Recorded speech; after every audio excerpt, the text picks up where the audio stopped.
Bom, beleza, então vamos lá. Então, a proposta de hoje é falar um pouquinho, então, de hematopoiese, eritropoiese e, se der, começar a falar um pouquinho da fisiologia do eritrócito. Muito bem. Primeira coisa, o que é hematopoiese? O que vocês lembram aí da época que vocês estudaram isso? Não lembro. Não lembro, não. Muito tempo. Muito tempo? Vocês formaram há quanto tempo? Eu formei em 2004. 2004. Eu fui em 2009. Então, vai ser mais fácil. É igual andar de bicicleta, né? Depois que a gente já viu uma vez, fica mais fácil pegar o ritmo de novo, né? Mas então vamos relembrando aos poucos aqui. Então, hematopoiese ou hematopoese também, que vocês podem encontrar, é uma palavra composta, né? Como tudo que a gente vê aí na área de ciências como um todo, ou deriva do grego ou deriva do latim. Não foge muito disso, né? Então, no grego antigo, né, aimá, né, de onde veio a palavra emá, né, que a gente usa hoje, é sangue. E poieses é fazer. Então, esse processo de síntese, de produção do sangue, recebe o nome, então, de hematopoiese. Eu prefiro o primeiro termo, apesar do segundo também ser admitido, né? Vocês podem encontrar tanto um quanto o outro na literatura. Mas eu particularmente, acho mais correto falar, né, baseado aí na origem da palavra, então é poiese, então hematopoiese. Muito bem, então sempre que vocês encontrarem poiese, né, quando a gente fala de eritropoiese ou leucopoiese, a gente vai, né, já deduzindo que é a síntese de alguma coisa. Eritropoiese, como a gente colocou aqui, que vai ser assunto de hoje também, já dá uma indicação de que a gente vai falar da síntese do eritrócito, né? Então aqui, síntese do sangue como um todo, e aqui a síntese do eritrócito, ou produção, melhor dizendo, tá? do eritrócito. Beleza? Então essa seria aí de onde vem o nome. E como é que se forma o sangue, né? Bom, o sangue ele já é sintetizado, ele começa a ser sintetizado já nas primeiras semanas de gestação. Só que a gente não tem as estruturas que no adulto existem para sintetizar ou para manter essa produção de sangue. Então, ele começa, em primeiro lugar, é o saco vitelínico. Então, o saco vitelínico é que vai ser o responsável pela produção do sangue ali do embrião, né? Então, é um local transitório, obviamente, né? Então, quer dizer, no primeiro momento é ele, mas daí a pouco vai passar a ser outro lugar, nós vamos falar, né?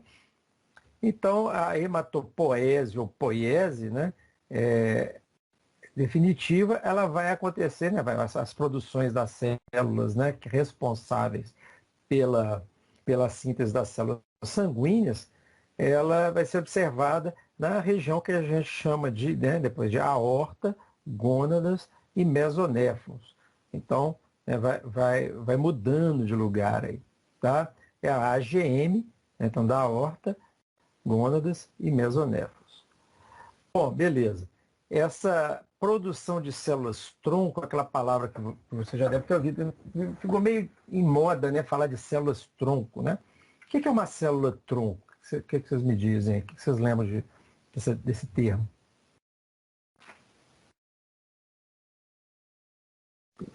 O que é uma célula-tronco? É uma célula que vai dar origem a outra? Exatamente. A célula-tronco é uma célula que depois ramifica em diversas outras diferentes, né? Então é como o tronco de uma árvore, depois você tem os galhos, e nos galhos, nas pontas dos galhos, as folhas, as flores, os frutos. Então você vai ter diversas coisas, mas todas elas dependem, né, ou saem daquele tronco, né?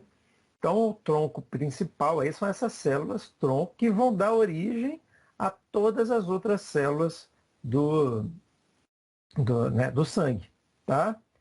Então, tem precursores comuns às células endoteliais e às hematopoéticas, né? Que são chamados de hema de sangue, hemangioblastos. Sempre que vocês virem essa terminação blasto, é, é uma, é uma célula pouco diferenciada, ou seja, é uma célula que vai dar origem a outra coisa, tá? Ou que vai sintetizar, ou que vai funcionar para a produção de outras células, tá? Então, revisando aqui, né? A hematopoiese definitiva, depois lá, né, no embrião, no feto, ela já passa, então, para a região, né, da AGM, que é aorta, gônadas e mesonéfros. Nelas eu vou encontrar, então, nesses locais, eu vou encontrar células endoteliais e hematopoiéticas, né, chamadas hemangioblastos. Né? Então, anjo, né, aqui é uma conjugação. Anjo é de vaso sanguíneo, né? Então, não tem aquela especialidade médica que é angiologista, é aquele indivíduo que trata de vasos sanguíneos, né? De veias, artérias e tal. Angiologista.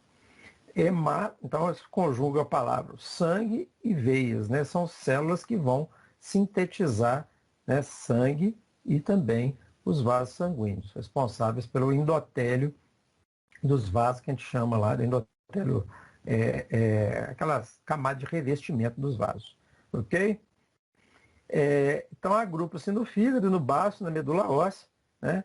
Então de 6 semanas até 6 a 7 meses de vida fetal, é ali que vai ocorrer a síntese do sangue, tá?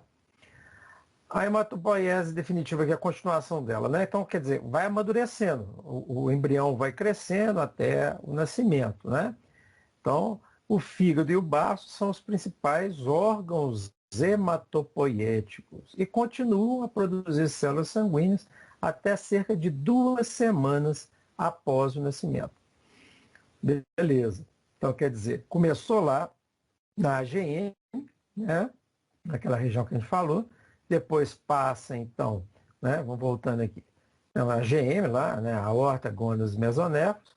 Depois vai, então, para essa região, né? Células endoteliais e hematopoéticas vão estar lá, né?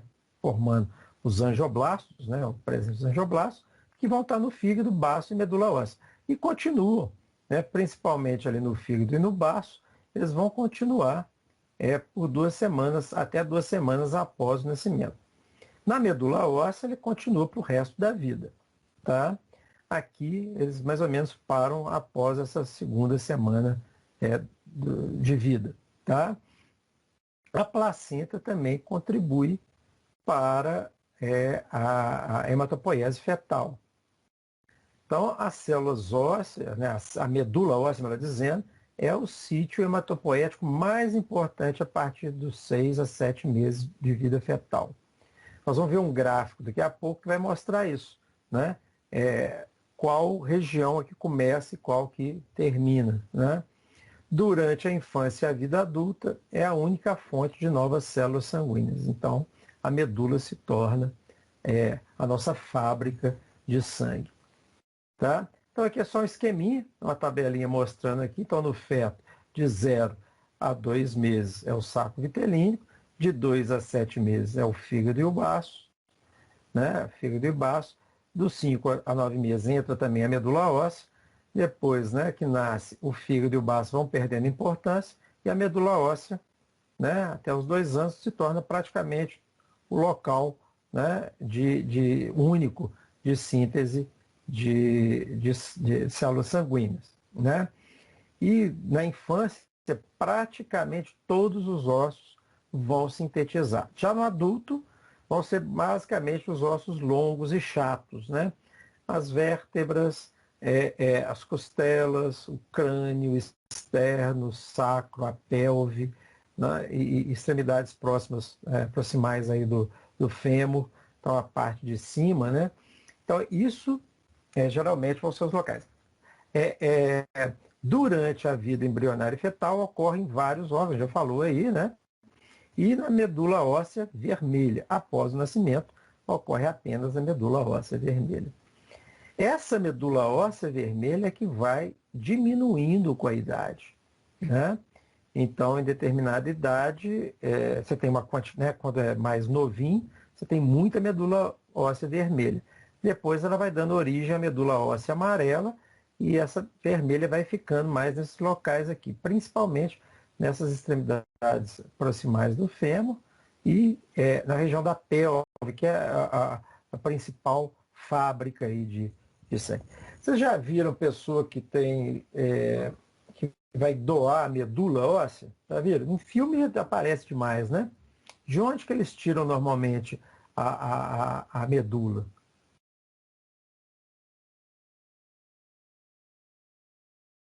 Na região lombar?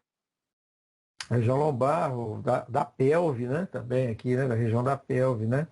Ali a crista ilíaca, principalmente, é uma região que tem muita medula. Então, o tratamento, muitas vezes, na leucemia destrói a medula toda que existir, porque está havendo um erro de produção daquele sangue, e se faz o transplante de medula. Então, pega de um doador e coloca ali. E essas células, como a gente falou, né, eu tenho muitas células que são precursoras de outras, né?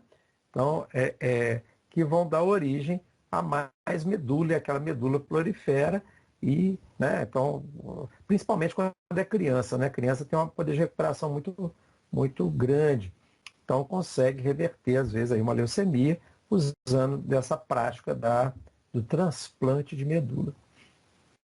Então, nos 2 primeiros anos, toda a medula óssea é hematopoética, ou seja, toda a medula está produzindo sangue. Progressivamente vai ocorrendo a substituição, como eu disse para você, da medula, dos ossos longos, por gordura. Tá? Então, a medula hematopoética do adulto, né? Você tem lá o esqueleto central e as extremidades proximais do fêmur e do húmero, e a medula óssea gordurosa, que é capaz aí de... beleza. Então, quer dizer, eu vou... Aqui, se você olhar essa imagem, vocês vão ver aqui essas bolas brancas já são infiltrações de gordura que vão, então, depois substituindo aos poucos, né? Então, a biópsia de medula óssea normal, né? Então, da crista ilíaca, como eu falei, a coloração por hematoxilina e eosina. Então, aproximadamente 50% do tecido intertrabecular é hematopoético e 50% é gordura. Tá? Você já deve ter ouvido falar de mocotó, né? O mocotó é justamente isso, essa gordura, essa medula amarela que vai sendo substituindo aos poucos a medula vermelha. Tá? Essa medula amarela, ela é capaz, dependendo da condição, da necessidade do organismo, de reverter para a medula vermelha, né, hematopoética. Então, em muitas doenças também pode haver a expansão da hematopoiese aos ossos longos, então ganhar mais locais de síntese, tá? O fígado e o baço podem retomar o papel hematopoético fetal, né? Então, é a hematopoiese extramedular. Então, isso dependendo de condições patológicas que eventualmente venham a acontecer. Então, o organismo sempre que é desafiado, ou que está com algum problema de baixa de síntese do sangue, né, de células sanguíneas, principalmente da série vermelha, ele pode vir a reverter, né, e voltar a produzir em locais que não estavam produzindo mais. Tá? Então, a formação das células do sangue, aqui, mostrando aquele gráfico que eu falei com vocês. Então, logo no início, logo após a fecundação, né, no embrião ali, o saco vitelínico é praticamente exclusivo, né, como fonte de produção de células sanguíneas. Mas ele decai muito rápido, percebam bem. Lá por volta de 3 meses de gestação, ele já não produz mais nada. Quem vai começar a produzir? Fígado e baço. Tá? mas ele já começa a produzir e outro local entra na produção, que é o esqueleto, né? Então os ossos. Então começa a produzir, né? Junto com o fígado e com o baço, só que ele vai ganhando importância, né? E aos poucos o fígado e baço vão decaindo. Quando nasce, praticamente fígado e baço já não estão produzindo mais nada. Vão produzir alguns meses ainda depois aqui. Mas, né, ao nascer, praticamente só o esqueleto é que vai produzir.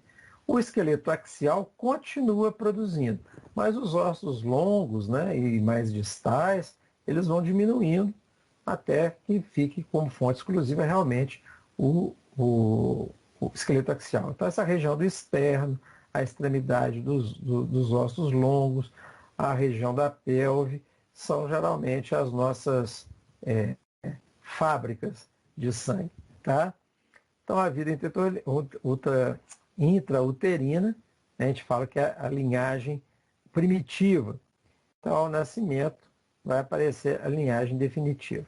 Então, aqui, né, na criança, você tem praticamente todo o esqueleto aqui produzindo sangue, e no adulto vai ficar mais aqui na região, né, do costela, externo, pelve e extremidade dos ossos longos. Tá? Hematopoiese embrionária e fetal. Então, ela é dividida em fases. Tá? Então, aquela que a gente tinha falado, né, dos mesoblastos, né, que estavam lá. Sempre que eu falei blastos, são células que vão dar origem a outras. Né? Então, essa fase mesoblástica, ela acontece da 7ª semana até o 4º mês de vida. Daí em diante entra também a fase, que esse aqui como a gente falou, né, aquela fase basicamente do saco vitelínico. Depois entra o fígado, né, e o baço. Então, lá, né, a fase hepática e esplenotímica. Então, vai lá do 4º a 6º mês, né, nos dois locais. Depois eles começam a decair e começa, então, a ganhar importância a fase medular, vai de 6 meses em diante. Né? Então, até hoje, nós estamos produzindo na medula óssea. Então, aqui é só mostrando isso, né? O saco vitelínico decaindo. É um gráfico um pouquinho diferente daquele, mas mostrando, então, cada um dos locais nos quais a gente tem a síntese sanguínea. Aqui o período mesoblástico, só mostrando, né? No saco vitelínico, mesoderma, as ilhotas de Wolff. Né? Então, a produção de sangue acontece aí para nutrir, né? Para produzir aí o sangue para o embrião. Depois, né, de 5ª semana de vida, 6ª semana de vida, começa na 4ª em diante, né? Aqui já é o período esplênico. Então, o fígado já começa a produzir. Tecido mieloide, também período mieloide, 3º mês de gestação. Então, aqui já começa a medula óssea a produzir. Você nem consegue ver o ossinho, né? Nem osso ainda, né? Na verdade, tá mais para uma cartilagem do que qualquer outra coisa. E aí, mas ali você já tem a síntese de células sanguíneas. Então, a medula óssea vermelha, o que caracteriza? Né? Ela é rica em células tronco-medulares.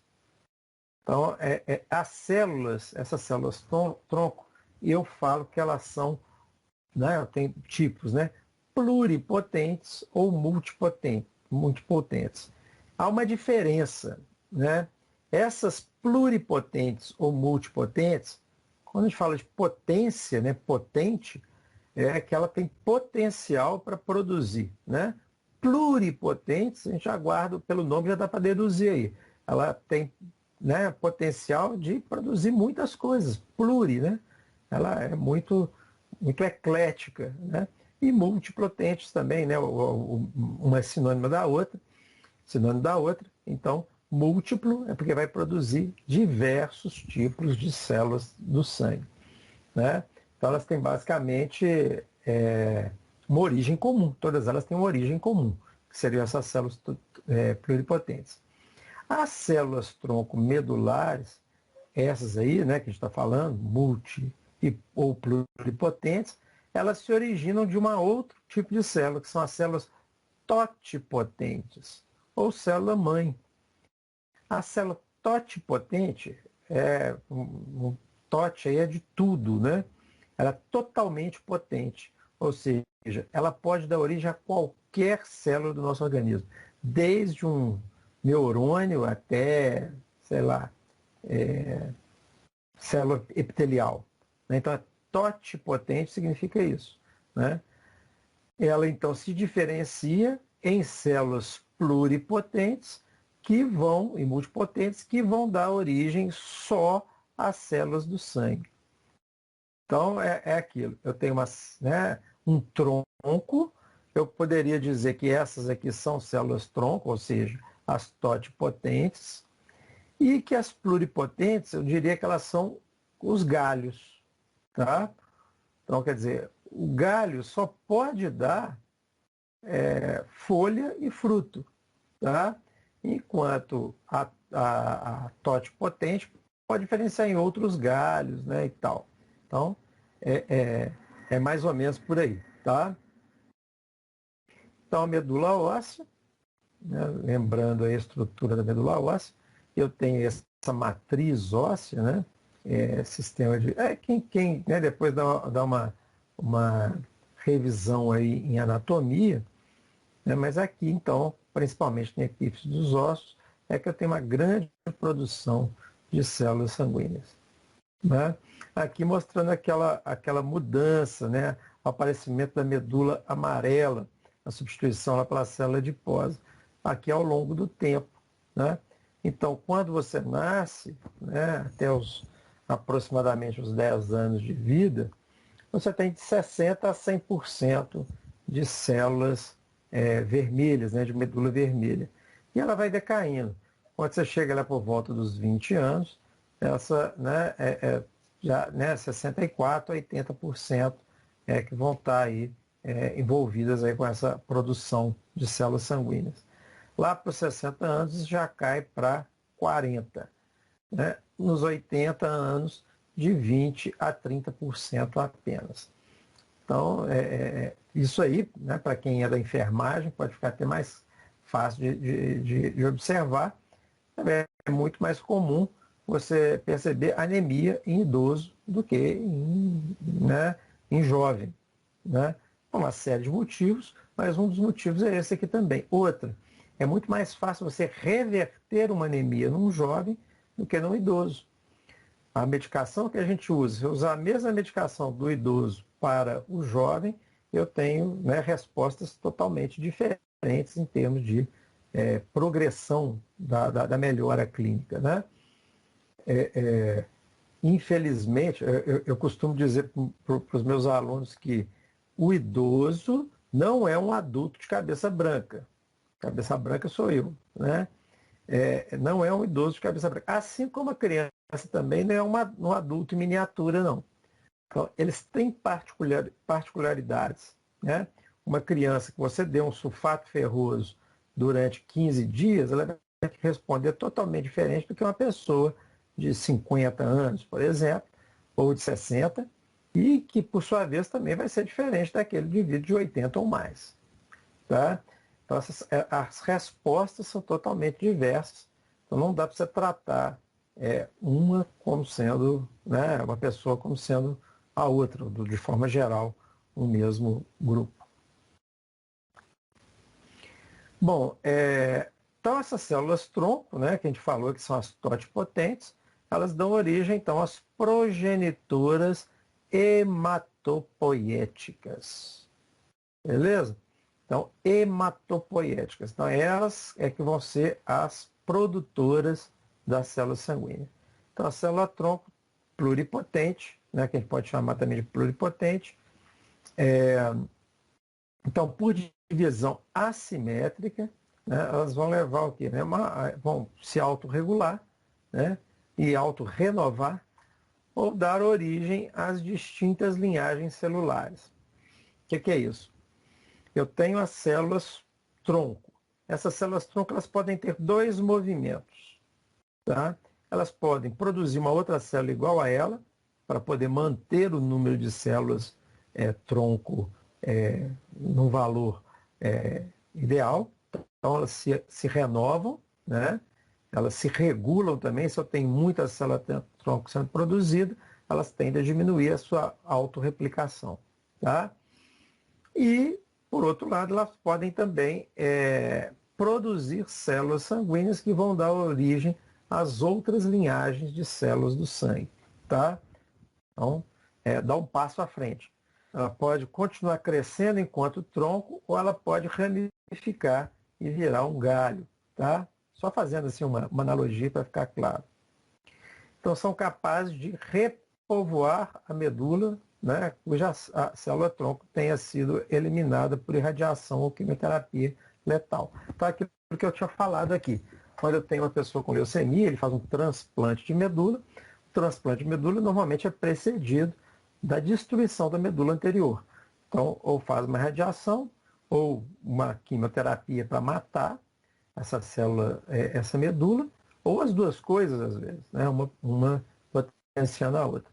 E aí, né, você desintoxica aquele organismo daquele antineoplásico lá, e depois você faz, então, a transfusão da medula, né, do doador para esse receptor aí. Tá? Uma pergunta. Oi? Se eu tenho, por exemplo, se eu tenho alguém com leucemia, aí a pessoa que tem leucemia, então, ela tem uma deficiência nessa produção de células pluripotentes? Ou uma deficiência ou uma anomalia. Tá? Pode estar produzindo de um grupo de células só. Não está produzindo, por exemplo, célula vermelha, né? Ou produzindo célula branca numa velocidade muito grande e sem, vamos dizer assim, um padrão de qualidade, que é o que normalmente acontece. Né? Então você vê que a pessoa que tem leucemia normalmente tem baixa de hemácia e você vai encontrar muitas células da série branca defeituosas aí dentro, né, circulantes. Né? Então, a solução para esse caso é matar a medula antiga e colocar uma nova que possa repovoar o osso ali, né? Entendeu? Sim, entendi. Ó, elas, apesar do número grande aqui, né? Então, uma em cada 20 milhões de células nucleadas na medula óssea, né? Elas são escassas, né? Talvez uma em 20 milhões de células nucleadas da medula óssea. Então, pouquíssimas, né? Em comparação com o todo, né? Então, quer dizer, de 20 milhões de células que eu encontrar na medula óssea, essas células pluripotentes, elas são apenas uma, né? Pequenininha, mas elas têm essa capacidade imensa de se dividir e dar origem a outras células. Então, muitas delas são dormentes, ou seja, estão paradinhas, não tem atividade. Quando há necessidade, elas acordam. Tá? Então, em camundongo, estimou-se que entre um ciclo celular, aproximadamente, entre os ciclos celulares, você vai ter aproximadamente 20 semanas. Tá? Então, elas despertam, se multiplicam e voltam a ficar dormentes. Né? Isso pode acontecer. E acontece em praticamente todas as espécies, entretanto, os mamíferos, né, superiores, os animais superiores, é que vão ter uma fisiologia mais próxima. Tem a aparência de um linfócito de tamanho pequeno ou médio e residem em nichos especializados, né? Nichos osteoblásticos ou vasculares. Então, são células que dependem de muita nutrição, então ela tem que estar próxima de vaso sanguíneo. Né? Então, lá no osso, aderido ali no osso, próximo de fonte nutritiva, para que ela possa se multiplicar com qualidade. Aqui, então, um desenhozinho explicando isso aqui para ficar mais fácil de visualizar. Então, eu tenho a célula pluripotente, acima dela eu teria também a totipotente, tá? Essas pluripotentes, elas dão origem a 2 grupos de progenitoras, tá? Então, ela tem a célula totipotente e ela vai produzir 2 grupos basicamente. As mieloides, as progenitoras mieloides e as progenitoras linfóides, tá? Então, eu divido as células sanguíneas em 2 blocos, né? As células mieloides e as linfóides. As linfóides fica fácil da gente entender, né? Quando a gente fala de linfócito, né? Então, linfócito são elas que são, né, originadas das células tronco linfóide. Elas e as células natural killer, né? Então, basicamente envolvidos com o processo de defesa do organismo, né? O linfócito T, né, que vai apresentar o antígeno, aquela coisa toda lá da imunologia, né? E as células B, que vão ser responsáveis pela essa memória imunológica. Então, hoje, quando você fala em vacina, né, nós estamos falando basicamente de estímulo dessa via aqui, dessas células linfóides. Então, né, você injeta lá um fragmento do vírus, ou como está sendo feito aí, né, nessa nova técnica agora, coloca lá um RNA mensageiro que sintetiza uma proteína do vírus. Essa proteína, então, ela vai ser identificada pelo linfócito T como uma proteína não pertencente ao seu organismo, e ele vai, né, já desencadear os processos de defesa e vai apresentar esse antígeno, né, às células B, que vão ser responsáveis pela memória e vão produzir imunoglobulinas também para a síntese, para a defesa, né? Então, esse aqui é um processo. Aliás, vocês acompanharam agora essa discussão que está havendo sobre as novas cepas do coronavírus? Vocês têm acompanhado? Às vezes eu vejo alguma coisa, mas assim, aprofundado não. Porque saiu até uma reportagem na semana passada falando que estudos preliminares que estão sendo desenvolvidos lá no Butantan estão mostrando que o Coronavac, que é a vacina Coronavac, ela é eficaz também contra essas cepas circulantes aqui no Brasil, essas cepas mais novas, essas variantes mais novas. Inclusive essa P1, que é aquela lá de Manaus e tal. Por que disso, né? Então aí tem várias especulações, né? Essa Coronavac, ela usa uma técnica mais antiga, justamente pegar o vírus e inativá-lo. Então ela expõe o organismo ao vírus como um todo, né? Não é só a uma proteína antigênica do vírus, mas ao vírus como um todo. Então, quer dizer, há desenvolvimento de anticorpos contra várias estruturas presentes ali na superfície do vírus, né? Enquanto, por exemplo, essa da Pfizer, que codifica só a proteína spike, né, aquela proteína de S, né, que eles falam, que é a responsável pela aderência do vírus, ela é aquela história. Se o vírus tem uma mutação, nesse pedacinho, acabou, né? A da Pfizer vai ter que ser reformulada, né? Vai ter que colocar um RNA mensageiro que corresponda à proteína da nova variante.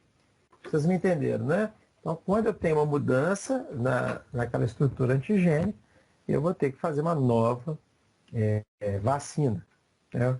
Acrescentar um RNA a mais. No caso da Coronavac, não. Então, foi o que, né, tá sendo postulado aí, que essas vacinas mais antigas, mais tradicionais, estariam protegendo mais dessas variantes do que essas outras mais novas. No caso, a gente for fazer uma análise assim, a da influenza é o vírus todo também, né? Sim.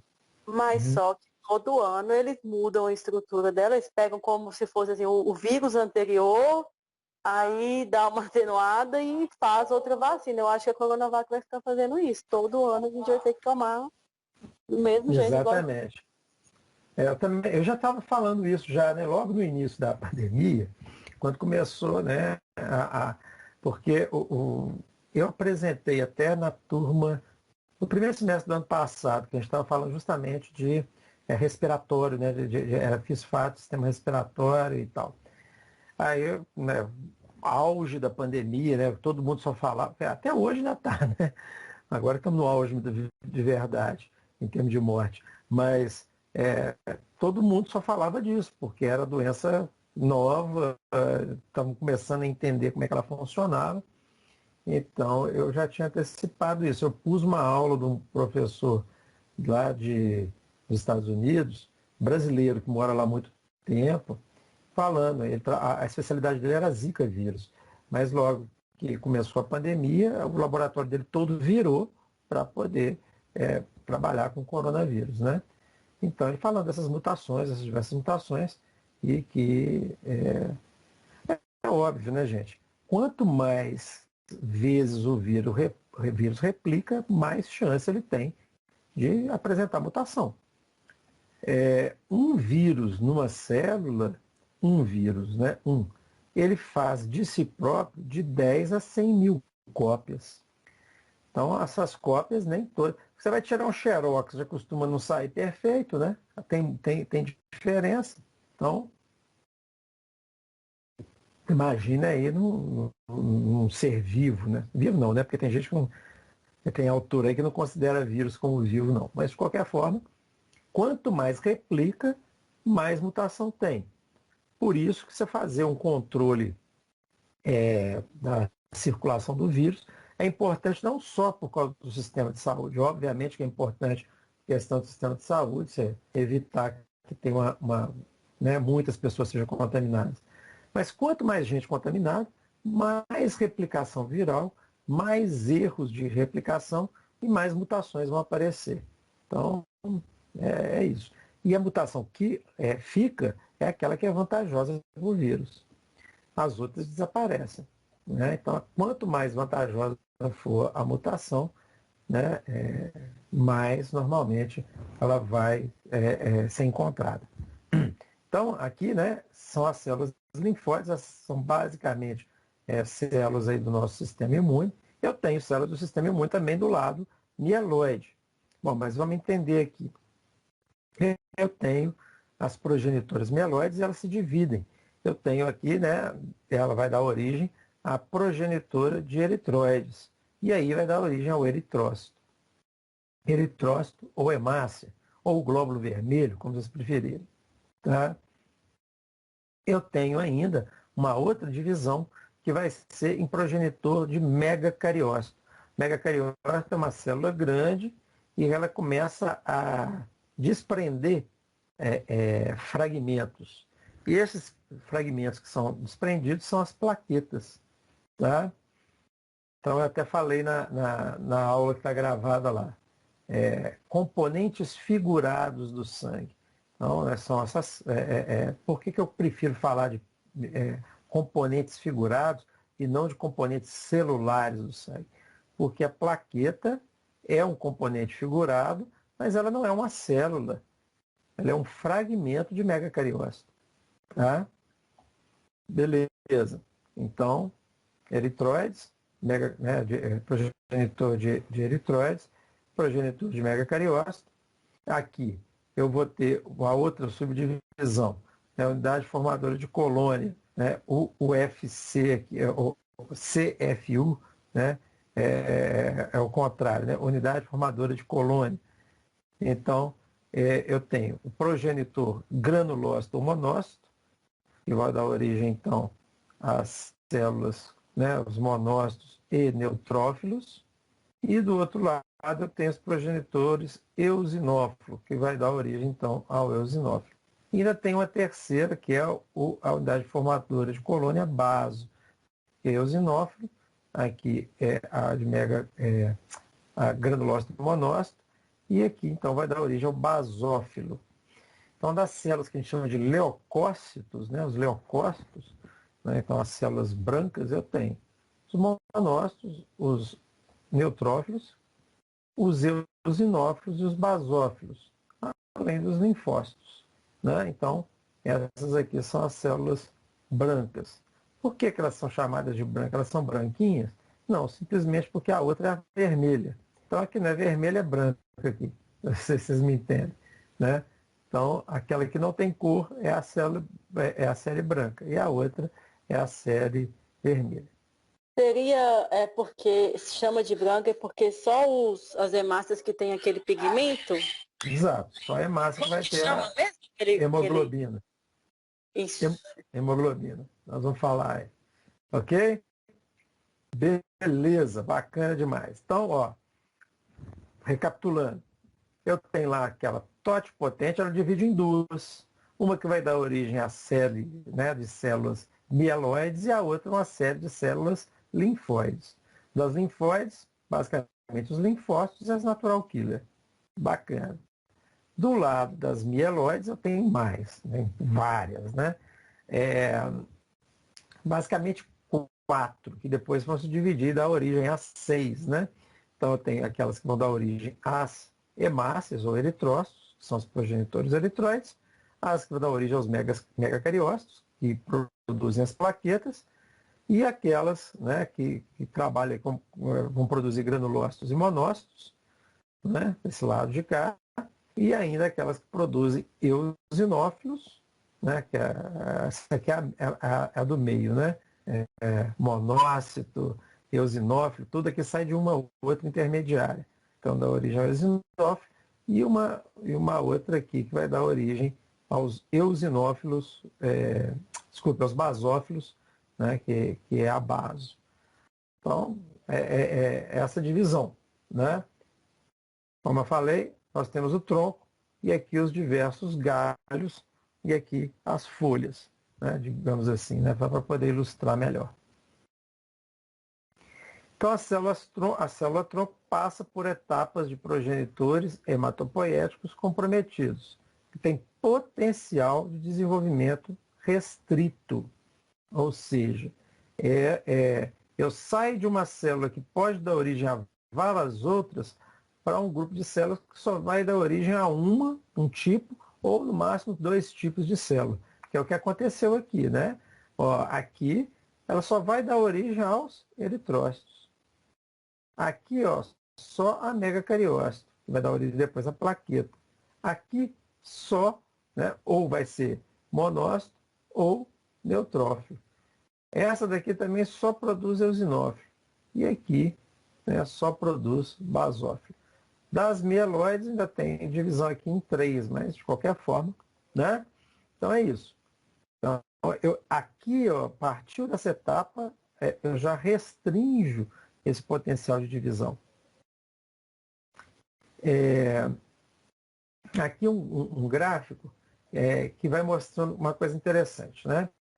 Enquanto as células pluripotentes estão multiplicando, né, então tem uma taxa de multiplicação alta aqui, grande, essa parte em azul aqui, né? Elas têm um potencial de diferenciação pequeno, tá? Então, quer dizer, enquanto elas estão se multiplicando para povoar a medula, né, dos ossos, ela tem um potencial de diferenciação pequeno. À medida que ela diminui a sua multiplicação, ela vai aumentando a sua capacidade de diferenciação. Tá? Então, a célula tronco, né, ela vai passar, então, a produzir as células progenitoras multipotentes, né, e as precursoras reconhecidamente comprometidas. Então, cada vez que eu diminuo a multiplicação, eu vou aumentando a diferenciação ao passar do tempo. Né? Então, a gente já falou isso, ela tem capacidade, a célula tronco tem capacidade de autorrenovação, depois de 20 divisões celulares é capaz de produzir cerca de 6 a 10 células sanguíneas maduras, 10 a 6, melhor dizendo, é o 10 seguido de 6 zeros. Então vai dar 10 milhões, não é isso? Então, 10 milhões. 10 milhões de células. Tá? são capazes de aproximadamente 50 divisões com um encurtamento do telômero limitado à viabilidade. O telômero é uma estrutura dentro do DNA lá que vai se encurtando à medida que vai se multiplicando, ou seja, a célula vai envelhecendo. Inclusive, acontece em outras células do organismo também, e a idade, ela parece que vai fazendo, né, que as células vão perdendo essa capacidade, aí, vão tendo esse encurtamento do telômero e, consequentemente, diminuindo a capacidade de divisão. Por isso que o idoso começa a não ter a renovação celular que a criança tem, né? Então, ele vai envelhecendo, a pele vai envelhecendo, os órgãos vão diminuindo a atividade, assim vai. Então, uma das pesquisas aí que eles desenvolvem para aumentar o tempo de vida da população, melhorar esse parâmetro, ou o que eles chamariam aí de elixir da vida eterna, vai trabalhar justamente nessa questão do telômero, evitando que ele se degrade com o tempo, né? Então, em condições normais, né, elas estão em dormência. Com o envelhecimento, elas diminuem de número. A proporção relativa que dá origem a linfócitos, em vez de células mieloides, também decresce. Esse é um outro grande problema. Vocês já viram que algumas doenças são mais comuns em idosos, não é isso? Quer dizer, na verdade, praticamente todas, né? Mas o câncer, de forma especial, é uma patologia muito característica do idoso, certo? Câncer em criança, vamos dizer, é raro. Câncer em adulto jovem, geralmente é preocupante. Agora, em idoso é relativamente comum, né? Quanto mais idoso a pessoa está, menor a atividade imunitária e, consequentemente, o controle dessa divisão e da progressão de determinados tumores também vai decrescer. Então, né, as células-tronco com envelhecimento também acumulam mutações que podem levar a aparecimento de tumores, ok?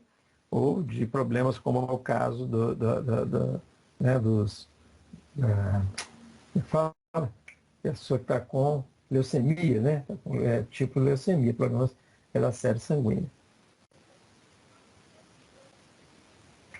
Então, são capazes de responder a fatores de crescimento hematopoiéticos. Ah, tá. Então, eu tenho a célula totipotente, ela fica dividindo ali o tempo inteiro? Não. Né? Quem é que dá o sinal, então, para ela começar a dividir? São esses fatores de crescimento. Tá? Então, esses fatores de crescimento é que vão dizer, opa, está na hora de produzir. Então, acorda aí, né? Está dormindo, acorda aí, vai produzir mais células. Então, são esses fatores que vão ser liberados no organismo. Aumenta a produção seletiva de uma ou outra linhagem celular de acordo com as necessidades. Então, tem diminuição da produção de hemácia.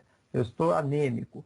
E aí, o que acontece? Eu vou produzir, né, eu vou liberar fatores de proliferação e vão atuar aumentando, né, produzindo aquele grupo sanguíneo específico, aquele grupo de células sanguíneas específico. Vocês já viram, no primeiro slide lá, eu falo da questão da altitude, né? Então, jogador de futebol, né? Hoje o pessoal nem fala muito nisso não, mas o time foi jogar lá na altitude de La Paz. Né? O que isso quer dizer? Ó, que lá na altitude, né, é mais difícil de julgar, quem não está acostumado lá costuma ter que chegar antes para poder fazer uma aclimatação. Por quê? Porque lá tem menos oxigênio. Quanto mais alto, menor a pressão de oxigênio. Menor pressão de oxigênio, mais difícil de fazer a troca gasosa. Tá? Nós que vivemos aqui na região de Belo Horizonte, Betim, que está a aproximadamente 800 metros do mar, nós já temos uma pressão de oxigênio diminuída em relação àquela pessoa que mora lá no Rio de Janeiro. Né? Então, já tem uma proximidade maior, né, com o mar, vão ter uma pressão de oxigênio maior.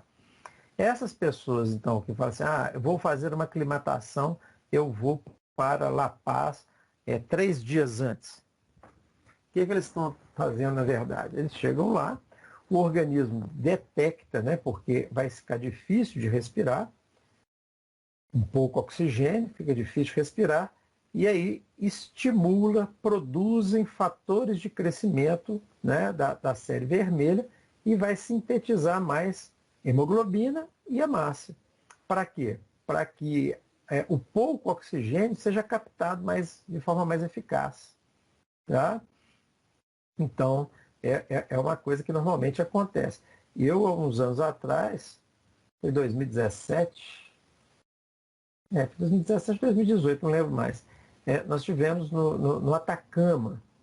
E no Atacama é o deserto mais alto do mundo, né? E mais seco do mundo, né? Então nós fomos visitar dentro do Atacama a parte mais alta ainda, que era o chamado Geysers do Tátiro. Fica a 4.600 metros de altitude, né? 4.600 metros do nível do mar. Gente, não é brinquedo, né? A gente acha, sabe, beleza. O cara vai subindo lá, né? Vai de van, vai subindo lá na van, e aí eles te dão folha de coca para mascar, só para mascar e tal, né? Então, a gente vai mascando. Você vai perceber que, sabe, não precisa disso não. Na hora que você chega lá, você dá 2, 3 passos fora do carro, né? Você vai descer do carro, você já desce ofegante, né? Então está faltando oxigênio. Então, esse estímulo, né? Ele produz, ele libera então esses fatores de crescimento que vão, vamos dizer, ligar o botãozinho lá, né, das células pluripotentes para que elas comecem a produzir células que vão dar origem às hemácias. Vocês entendem? Então tem essa característica aí. Bom, aumento da produção seletiva, né, de acordo com a necessidade. Então isso foi o que eu acabei de falar aqui. Beleza. Então, estroma da medula óssea. Então, eu tenho a medula óssea, né? Aqui mostrando macrófago, né? A célula tronco, né? Que vai dar origem a diversas outras coisas, né? Recebendo estímulos, tem célula adiposa. Então, essa aqui é a matriz, né? É o estroma. Deixa eu ver se eu tenho necessidade de entrar nesse detalhe para vocês aqui agora. Não, essa aqui é só para poder mais mostrar aonde elas ficam residentes, então, né? Então, essa região aí, que é o nicho delas, né? É o lugar onde elas ficam guardadas ali e vão dar origem, então, depois às outras. Não vou entrar muito em detalhe aqui, mostrando hemocitoblasto, né? O tamanho da célula bem maior, né? É uma célula tronco. E os eritrócitos. Esse aqui, né, é uma célula precursora, ela é maior, e os eritrócitos ou hemácias, né, células vermelhas. E tem também as células brancas, né, ou leucócitos. São maiores ainda que a hemácia. Né? Então, só para a gente ilustrar aqui. Então, essas células que vão dar origem a diversas outras, normalmente elas são mais volumosas. Ok? Outros tecidos de importância aí na hematopoiese. Não necessariamente porque eles sintetizam, mas porque eles têm importância, às vezes, na maturação de determinado grupo celular, ou porque eles estão responsáveis pela retirada dessas células do organismo também e produção de fatores de estimulação. Tá? Então, linfonodos e o timo, né, eles estão envolvidos aí com a produção e maturação de linfócitos B e T. Inclusive, esse linfócito T está relacionado com o timo, né? T de timo. O linfócito T ele passa necessariamente pelo timo. O baço, como eu disse, né? Além da questão da hematopoiese naquelas fases iniciais da vida, ela também serve de armazenamento e remoção de eritrócitos, que a gente chama de porque estou sobrando um to aqui, tá? É um to só, não é hematotor não. Hematocaterese, tá? Que é a retirada das células sanguíneas do sangue. Ele funciona como um reciclador, tá? Então, depois que a hemácia fez seu papel, ela tem uma meia-vida em torno de 120 dias, Depois desse tempo, ela começa a ser retirada do sangue pelo baço e vai sendo destruída e as partezinhas dela vão servir para montar outra hemácia. Tá? Beleza. E armazenamento de plaquetas também, que fica lá no baço. Por isso que às vezes a pessoa tira o baço, né? Tem algum acidente, tem ruptura de baço, tem um câncer no baço, tem que fazer a retirada e depois vai ficando, né? Tem que ficar fazendo controle ou recebendo transfusão de plaquetas, porque aquele local de armazenamento deixa de existir. Os rins, né? Os rins são produtoras da eritrogenina, que vai originar, né? O que vai propiciar, vai estimular a produção da eritropoetina. Eritropoetina, vocês já ouviram falar? Essas duas aí, né? Não. A eritropoetina é uma substância, inclusive, usada, que é proibida pela WADA. WADA é a Organização Mundial do Desporto, né, que mexe com os atletas. Né? Ela é considerada doping. Por quê? Principalmente em esportes onde exige muita resistência física, caso, por exemplo, de maratonista, corredor fundista, né? Nesses casos, eles faziam utilização da eritropoetina, que não era detectada até então, né, nos exames. Para quê? Para estimular a produção de mais eritrócito. Ó, acabei de falar aqui, se eu tenho mais eritrócito, eu vou ter mais captação de oxigênio, com isso a pessoa vai cansar menos, a pessoa vai ter mais disposição, vai conseguir correr os 42 quilômetros lá tranquilo. Né? Então a eritropoetina, ela produz esse tipo de estimulação. Tá? Então hoje ela é proibida, considerada doping. Ok? Hoje não é mais eritropoetina humana, né? É recombinante. Né? Hoje você faz através de engenharia genética, você produz essa eritropoetina. Mas ela é importante em pessoas que estão, às vezes, com um quadro anêmico, que pode requerer a utilização dessa eritropoetina exógena. Bom, o fígado, né? O fígado, ele é um local de hematopoiese inicial, e ele é depósito de B12, que nós vamos ver que é de fundamental importância na síntese das células sanguíneas, do ácido fólico, do ferro, 2+, e do cobre. Ele também pega a hemoglobina, que é aquele pigmento que a Bruna perguntou, quando é quebrado lá no baço, né, a hemácia é rompida, aquela hemoglobina, ela é metabolizada no fígado, né? Ela entra numa fase de degradação e vai dar origem à bilirrubina. E a bilirrubina vai ser metabolizada lá no fígado, para evitar que ela fique circulante. Eu vou explicar isso mais detalhe mais para frente. E a produção de fator eritropoético. Então, o fígado estimula a produção de células do sangue. Bacana. E esse fator eritropoético, né, juntamente com a eritropoetina, ou seja, né, vai ser a eritropoetina. Então, o rim, ele produz a eritrogenina estimula o fígado a produzir a eritropoetina. Tá? O estômago, né, ele é produtor, né, você tem as células que produzem o fator intrínseco, que é responsável pela captação de vitamina B12, e o ácido clorídrico, que é responsável na dieta, né, para quebrar a proteína e para manter o ferro no estado de oxidação 2+, porque é essa forma que é captada pelo nosso organismo. A 3+ já não consegue. Tá? Então, o estômago, né, e o intestino. A absorção dos nutrientes. Basicamente, a B12 e o ferro vão ser fundamentais na síntese aí das células do organismo. A gente, são 8h22. Vamos fazer o seguinte. Antes da entrar na eritropoiese, vamos dar uma pausinha? Então, vamos lá. Beleza. Então, a gente falou da hematopoiese, que é a síntese das células como um todo, e agora nós vamos especificar, vamos pegar um grupo dentro das células, que são as células vermelhas, né? E nós vamos falar então da eritro, também de origem grega, quer dizer vermelho, né? Então, eritropoiese, ou seja, a síntese do vermelho aí, do eritrócito. Eritrocito, né? Cito é célula, eritro, vermelho. Então, eritrócito.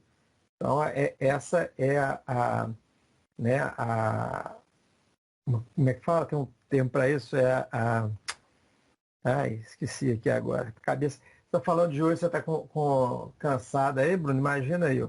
Meu pai ontem, eu estava dando aula para a turma aqui, né, de manhã cedo. No intervalo, próximo do intervalo, a moça que trabalha aqui em casa bateu aqui para poder perguntar se eu estava com os documentos do meu pai. Ali eu já fiquei preocupado. O que que eu estava caçando? Aí tá, coisa. Na hora que deu o intervalo, eu parei para poder saber o que que era. Aí meu pai tinha sido levado para a UPA Oeste. De manhã cedo foi eu acordar, ele não estava levantando, não estava falando e tal, aí chamaram o SAMU, levaram ele lá para a UPA Oeste. A moça lá que trabalha lá na casa deles, né, na verdade, ela assustou um pouco e chamou o SAMU. E aí finalizei a aula aqui rapidinho, bati lá na UPA Oeste. De lá, né, isso era mais ou menos umas 11 horas, 11 e pouco, 11 e meia mais ou menos. Cheguei lá, eram uns 15 para meio-dia. E fiquei com ele lá até 4h30 da tarde, que consegui uma transferência dele para o hospital da Unimed, lá no Santa Efigênia.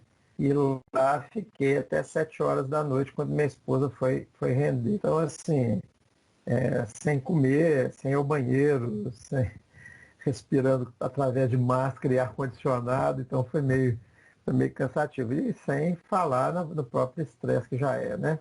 Essa questão de internação. Agora ele foi transferido de novo. Foi transferido de novo, está no Socorro. Eu achei a princípio que tinha sido um AVC, mas fizeram uma tomografia nele ontem lá e não encontraram nada. Então estão fazendo mais exame aí para poder ver o que pode ter sido, sabe? Não teve assim grande melhora, vamos ver o que foi, né? Tentar descobrir o que foi. Beleza, então vamos lá. Agora tá minha cunhada está lá com ele, nós estamos revezando aí, porque esse negócio de eu dar aula à noite acaba que fica complicado. Então, a eritropoiese, né? E a formação da hemoglobina. Por quê? Porque a hemoglobina é o principal componente, né? Que inclusive dá a cor aos eritrócitos, às hemácias. Então, a eritropoiese tem algumas fases, né? Ou seja, a síntese dos glóbulos vermelhos tem algumas fases. A primeira é a que a gente chama de diferenciação. Tá? Então, essa fase de diferenciação, ela vem previamente. Vocês lembram lá? Deixa eu voltar aqui, ó. Não está aparecendo os slides. Pode, tá não? Desculpa. Espera aí. Ué. Vocês falam rápido aí, porque... agora eu acho que vai aparecer. Apareceu. Apareceu? Beleza. Então, só voltando rapidinho aqui, ó. Lembrando, né? Eu tenho uma fase aqui que a gente chama de fase de diferenciação. Eu tenho a célula pluripotente, ela vai se diferenciar na célula mieloide, né? Então isso daqui é uma fase de diferenciação, tá? Depois, então, eu encontro aqui, então tem a primeira fase, a fase de diferenciação. Depois vem essa fase proliferativa ou de diferenciação, que vai ser, né, vai compreender uma série de etapas aqui dentro dessa formação da hemácia. Tá? E por fim, né, vai ocorrer um período onde ela não se multiplica mais, mas ela vai amadurecer, é uma fase de maturação. Tá? Quem que entra nessa fase de proliferação? A eritropoetina. Então, como eu disse, né, a eritropoetina age então em cima daquela célula. Vamos voltar lá no quadro para vocês terem uma ideia geral aqui. Né? Então, houve essa diferenciação. vai entrar, então, na fase proliferativa através do estímulo que vai ocorrer, então, na célula progenitora mieloide da eritropoetina, ela começa, então, a se diferenciar na progenitora eritroide. E aí vai ter uma sequência imensa que não está representada nessa figura, até a formação do eritrócito. Nessa figura aqui já aparece essa formação, tá? Então, essa progenitora eritroide, né? A unidade formadora de colônia é eritroide, ela recebe, então, estímulo da eritropoetina e começa a se dividir. Então, ela se divide em pró-eritroblasto primeiro. Pró é uma coisa que ainda vai originar, né? Depois de originar do pró-eritroblasto, vai dar origem, então, no eritroblasto. Só que o eritroblasto, ele tem várias etapas. Uma primeira que é chamada de eritroblasto basófilo. Baso é de base, que é aquele contrário de ácido, né? Básico, né? E filo é amigo da base. Ou seja, ela se cora por corantes básicos. Por isso, eritroblasto basófilo, ou basofílico, se preferir. Tá? Então, a eritropoetina estimulou, começou então a divisão em proeritroblasto, depois vai eritroblasto. Primeiro basófilo, depois policromático. Cromo é cor, policromático de várias cores. Aí, né, ainda houve outra divisão, estão vendo? Acabaram as divisões aqui. Então, uma dá origem a duas, duas dá origem a quatro, quatro dá origem a 16, 16 dá origem a 32. Acabou. Aí, agora, daqui para diante, só vai amadurecer, né? Então, esse eritroblasto policromático vai dar origem ao ortocromático. Aqui o orto é por causa da posição do núcleo. O núcleo vai ficando próximo da membrana, tá? Tão próximo que ele vai ser expulso da célula. Então, eu já vou ter aqui o chamado reticulócito, que já é a célula sem núcleo, tá?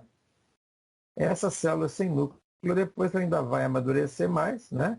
Quando eu vou ter, então, a perfeita formação da hemoglobina, e aí eu vou ter o eritrócito. Esse daqui é que vai ser passível de conseguir transportar o oxigênio. Então, são algumas etapas. Sai lá da unidade formadora de colônia eritroblástica, ou eritrocítica, e vai dar origem, então, ao eritroblasto, o pró primeiro, e depois a 3 tipos de eritroblasto, sendo que 2 vão ser ainda na fase proliferativa. E o terceiro vai ser já na fase de maturação, vai iniciar a fase de maturação. Perde o núcleo, amadurece lá, organiza a hemoglobina e vai para o sangue. Essa parte aqui, a maior parte dessas etapas vai acontecer na medula óssea. E depois, de maduro, o eritrócito vai sair, vai abandonar e vai para o sangue periférico. Ok? Hemoglobinização. O que é isso? À medida que eu vou dividindo e maturando essa célula, eu vou aumentando a quantidade de hemoglobina no interior dela. Por isso, nessa fase de maturação, principalmente, é fundamental a presença de ácido fólico, de minerais como ferro, cobre, cobalto e de proteínas como a globina, que vai se combinar aí com um pigmento que contém o ferro e vai formar, então, a hemoglobina. Tá? Beleza. Então, tempo de produção de 5 a 7 dias. Então, essas etapas todas aqui dão origem, ou demoram em torno de 5 a 7 dias. Então, partindo do eritroblasto, ou melhor dizendo, dessa unidade formadora de colônia eritrocítica, eu vou ter, então, uma célula, duas dão origem a 4, 4 a 16, tá? Então, daqui já não há mais divisão. Então, partindo do proeritroblasto, eu vou ter 16 eritrócitos, ok? Cada proeritroblasto, nossa, tem umas palavras que são ruins de falar, né? Mas até trava a língua. Proeritroblasto, cada um desses vai dar origem a 16 eritrócitos, ok? Então, facinho. Eu tenho uma fase proliferativa anterior, né? Dizendo de diferenciação anterior, aonde eu vou dar origem a essas unidades formadoras de colônia eritrocíticas. E depois eu tenho a fase de multiplicação, né? Que vai estar havendo divisão. Parou de dividir, eu só vou maturar. Ok? Beleza. Aqui o mesmo slide, basicamente, só que com outros nomes que são encontrados na literatura. Então, essa fase de diferenciação que a gente falou aqui, né? Primeira, das células tronco para o rubriblasto, que nada mais é do que essa unidade formadora de colônia eritrocítica. Tá? O pró-rubrícito, que é o pró-eritroblasto, e assim por diante, até a formação do eritrócito. Eu só coloquei isso aqui, não é para confundir a cabeça de vocês, não. É para ter uma visão geral, então, da formação. Então, do início da fase de multiplicação, né, até o final dela, eu vou formar 1, 2, 3, 4, 5, 6, 7, 8, 9, 10, 11, 12, 13, 14, 15, 16. 16 células que vão dar origem, aqui não multiplica mais, dando origem então a 16 eritrócitos. Ok? Beleza. Bom, obviamente que a estrela da história não é nem necessariamente a célula em si. É uma célula, se for pensar bem, a hemácia é uma célula muito besta. Besta no sentido de que ela não tem núcleo, ela não tem mitocôndria, ela não tem porcaria nenhuma, mas ela tem uma coisa fantástica que ali é fundamental, que é o grupo M, que é a hemoglobina. Então a hemoglobina, que ela é? É uma metaloproteína. Guarda essa palavra aí, metaloproteína. O que é uma metal? Deixa eu ver se dá para escrever isso aqui. Onde é que está minha caneta? Tem um lugar de caneta aqui. Acho que é essa daqui mesmo. Caneta. Então, o grupo M seria a hemoglobina é uma metaloproteína.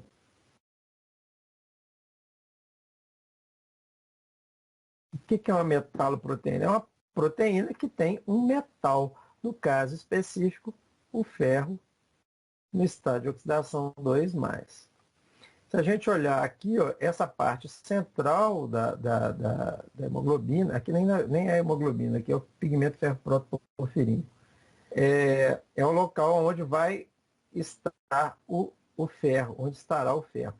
Ah lá, aqui então, uma imagem tridimensional do que seria a hemoglobina, né? Aqui, essa parte maior e mais volumosa, essa área de fora aqui, é a globina, né? Então, a parte proteica, escrever no PowerPoint não fica legal, não. Proteica, a parte proteica é, então, a globina.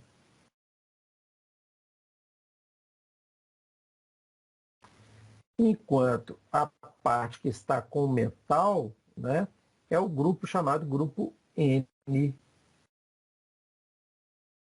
Tá? Então, quando eu junto os dois aqui, né, o resultado vai ser a hemoglobina.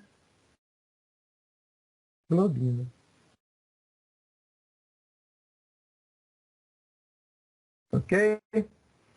Beleza. Aqui está mostrando, ó, essa bolinha azul que está aparecendo ali no meio é uma molécula de O2. Tá? Então, aqui vocês percebam, né? Quando ele liga, forma a oxihemoglobina. Quando desliga, é a deoxihemoglobina, ou seja, é sem oxigênio. Né? Com oxigênio, oxi. Sem oxigênio, deoxi. ok?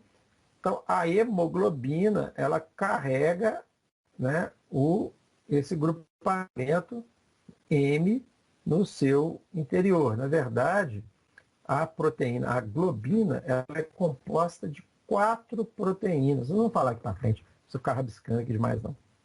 Tá? Elas são 4 proteínas. Cada uma dessas proteínas, que se liga para formar a globina, vai ligar um grupo M. Ou seja, eu tenho 4 grupos M em uma hemoglobina. O que significa dizer que cada hemoglobina transporta 4 moléculas de O2. Beleza. Agora, tem uma coisa fundamental. Quem é que carrega? É o ferro. O ferro no estado de oxidação 2+, é que é apto a se ligar, então, à hemoglobina, ao oxigênio, para conseguir, conseguir transportar esse importante gás aí para os nossos processos metabólicos, né? Agora, como é que eu controlo o ferro no meu organismo, né? Na ingestão, quanto que eu preciso? Quando eu falo que a pessoa está anêmica, o que está acontecendo? Quando a pessoa está anêmica, ela tem o quê? Uma baixa de ferro, não é isso? Quando eu tenho, por outro lado, tem pessoas que têm excesso, né? Ou ingerem ferro em excesso na dieta, e aí podem ter outras doenças, depois nós vamos comentar isso, relacionadas aí ao excesso de ferro. Então, quando o ferro está em quantidade alta, meu organismo controla da seguinte forma. Tá? Eu tenho aqui uma proteína reguladora de ferro. Tá? A sigla está em inglês, está ao contrário aqui, mas é uma proteína reguladora de iron, né? De ferro. Quando eu tenho uma concentração alta de ferro, essa moléculazinha de ferro se liga e fecha, né? E fica fechada, fica detida no interior dessa proteína. Tá? Beleza. Então, na hora que o ferro se liga ali, ela fica numa condição, numa conformação, melhor dizendo, que impede que o ferro se ligue e, ao mesmo tempo, impede que essa proteína se ligue em outras estruturas. Tá? Então, aqui na ferritina, que é a síntese da ferritina, ferritina é uma substância que está relacionada com a concentração de ferro. Né? Então, quando eu não tenho ligado, vamos comparar os dois lados, que eu acho que vai ficar mais fácil. Falar de um lado só vai ficar difícil. Quando eu tenho aqui ausência de ferro, que é o contrário, aqui no alto está ligado, tá vendo? Fechou essa proteína reguladora de ferro. Quando eu não tenho, quando a pessoa está com baixa ingestão de ferro, ela vai permanecer na forma aberta. Né? É como se o ferro fizesse o fechamento dessa proteína. Beleza. Quando essa proteína está aberta, ela se liga lá no DNA, no gene que codifica uma proteína chamada ferritina, que serviria como um armazenador de ferro. Tá? Beleza. Então, olha só. Quando eu não tenho a proteína reguladora de ferro ligada ao DNA, eu prossigo a tradução do RNA mensageiro, ou seja, eu começo a produzir RNA mensageiro que vai codificar essa proteína chamada ferritina.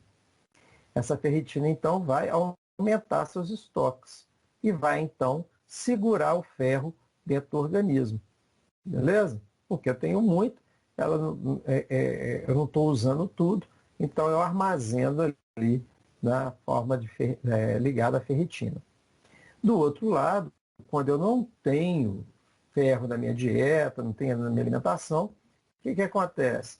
Essa proteína, né, reguladora de ferro, se liga à ferritina e inibe a ferritina. Por quê? Porque se eu tiver ferritina, ela vai segurar o ferro. Se eu não tenho ferritina, eu vou liberar esse ferro para poder participar da produção de hemoglobina, tá? Então, beleza.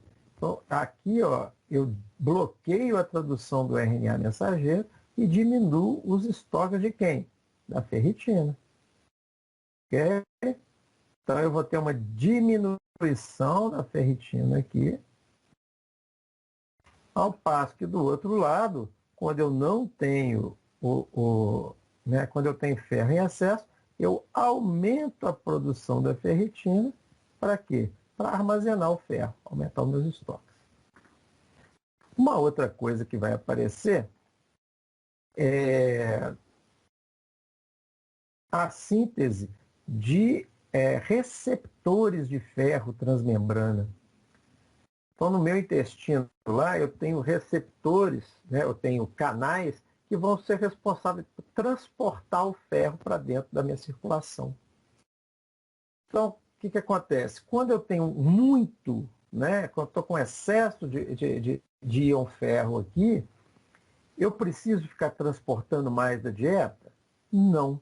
Então, nesse caso, o efeito é o contrário. Tá?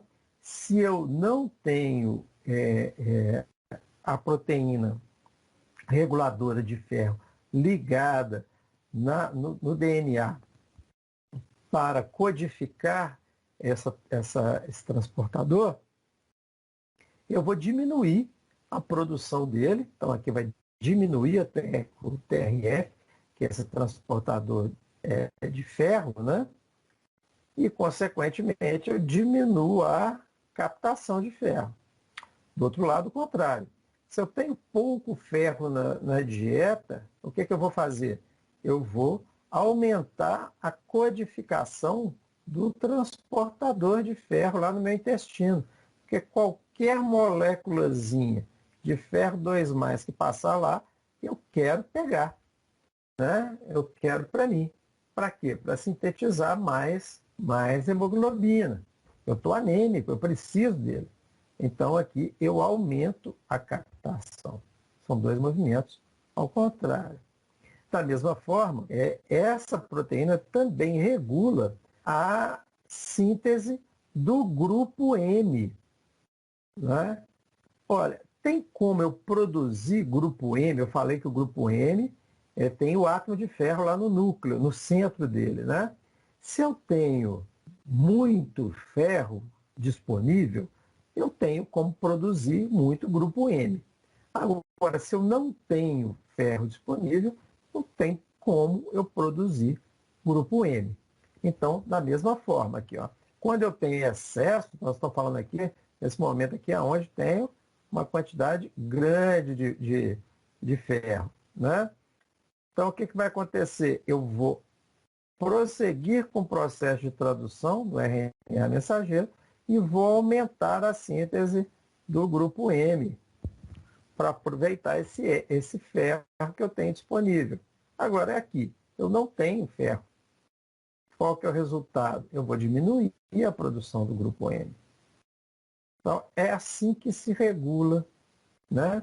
É assim que se dá a regulação do organismo. Então, quando eu falo no indivíduo do grupo que está anêmico, né, e que essa anemia ela é ferropriva, ou seja, ela tem uma privação de ferro, a pessoa não tem na dieta dela o ferro, então eu posso esperar que isso tudo aqui aconteça. Esse lado aqui, né, essa parte aqui do meu desenho, que ele aconteça, então, seja ele que esteja acontecendo durante a anemia. Se a pessoa está normal lá, está com a dieta normal, então ela vai pular de cá. É esse de cá. Ok? Bom, e aí? Então eu me alimentei com alimentos ricos em ferro, tomei um suplemento, um sulfato ferroso, por exemplo. Como é que esse ferro entra, então, e fica disponível no meu organismo? Bom, primeiro, né, vamos imaginar que aqui é o lúmen, ou a luz do intestino. E aqui são as vilosidades do enterócito. Enterócito é aquela célula, então, lá do intestino. Ok? Beleza. Então, eu tenho na superfície proteína transportadora de grupo N. Eu tenho também o DMT1, que é o transportador de metal divalente. Obviamente. Bacana. Então, ela tem duas formas de transportar o ferro, ou de captar o ferro da minha dieta. Ou na forma já de grupo M, ou na forma de ferro 2+. Por quê? Porque esse transportador só transporta metais divalentes. Ó, a valência dele é 2, então ele consegue ser transportado. Quando ele está na forma da valência 3, ele é trivalente, ele não consegue ser captado. Então, na dieta, quando você ingere lá ferro do feijão, da couve, ele muitas vezes precisa passar por um processo, né, de redução. Então, algumas enzimas, né, o citocromo B do odenal, vai reduzir o ferro de 3+ para 2+. E aí eu recebo, ele entra então no meu organismo. Beleza. Então, gente, é importante que eu tenha uma alimentação saudável, com dieta rica em ferro, mas é fundamental também que eu me alimente de outras coisas que facilitem esse processo de redução do ferro 3+ para 2+. Quais são elas? Vitamina C, né? O ácido clorídrico do estômago também é importante, né? Outros solubilizantes que facilitem a exposição desse ferro para que ocorra essa transferência, tá? essa redução. Então, vocês já devem ter ouvido falar. Qual que é a recomendação aí, né, quando você tem uma criança? Não sei se vocês sabem desse detalhe. O leite materno, todo mundo fala que é o alimento ideal, né, que é o alimento completo e tal. Mas ele é quase completo. Por que quase completo? Porque ele é deficiente de duas coisas, de vitamina C e de ferro. Então, não tem, né, pobríssimo em ferro e vitamina C, o leite materno. Então, é importante muitas vezes que se faça uma suplementação em crianças, em bebês, aí pode ser que seja necessário a utilização aí de um sulfato ferroso gotas, né? E aí a recomendação mais comum é de utilizar isso como? Como é que vocês já ouviram falar de utilização? Como é que se administra esse sulfato ferroso gotas? No suco de laranja, Isso. Por que disso? porque o suco de laranja ele tem vitamina C. Perfeito. Além de ser ácido também, né? É. Então além do ácido cítrico, né, tem o ácido ascórbico, e eles ajudam nesse processo, então, de redução do ferro, 3+ para 2+, e aí você aumenta a captação de ferro. Então, isso é importante na hora que você vai orientar um paciente a utilizar. Muitas vezes a gente orienta e não sabe por quê, né? O pessoal que às vezes trabalha em farmácia há mais tempo, sabe, a orientação é essa, mas eu não sei por quê. Então, está dito por quê. Entretanto, vocês percebam que essa forma de absorção é uma forma que pode encontrar algumas dificuldades, né?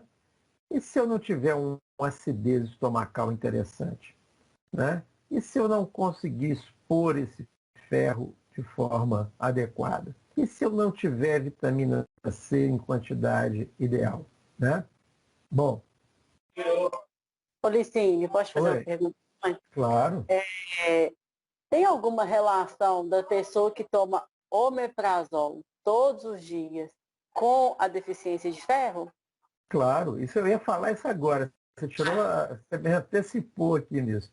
Então, pessoas, não é que use o omeprazol diariamente, às vezes a pessoa tem indicação. O problema é quando você vê, por exemplo, muito médico prescrevendo aí omeprazol de 12 em 12 horas. Omeprazol 40 miligramas de manhã e mais 20 miligramas à noite. Isso daí você vai produzir uma hipocloridria. Ou seja, você vai ter pouco ácido clorídrico no suco gástrico e, consequentemente, você vai dificultar esse processo de reduzir. Então, era até um trabalho que eu estava pensando em fazer. Fazer uma revisão de literatura e tudo mais, para ver se já tem, né, se tem algum estudo mostrando a associação de inibidores de bomba de próton com anemia. Né? Tem uma série de problemas relacionados com o uso contínuo do omeprazol. Captação de cálcio também, porque o cálcio usa o mesmo transportador. Tá? O cálcio, ele depende também de estar na forma de 2+, para ser então absorvido. Né? Então, são vários os problemas. Mas essa forma do ferro, ela vai ser a mais prejudicada, uma das mais prejudicadas, né? Que a outra também é.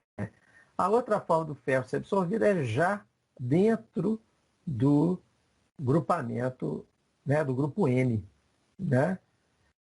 Então, isso daqui vem de onde? Basicamente de carne vermelha, né?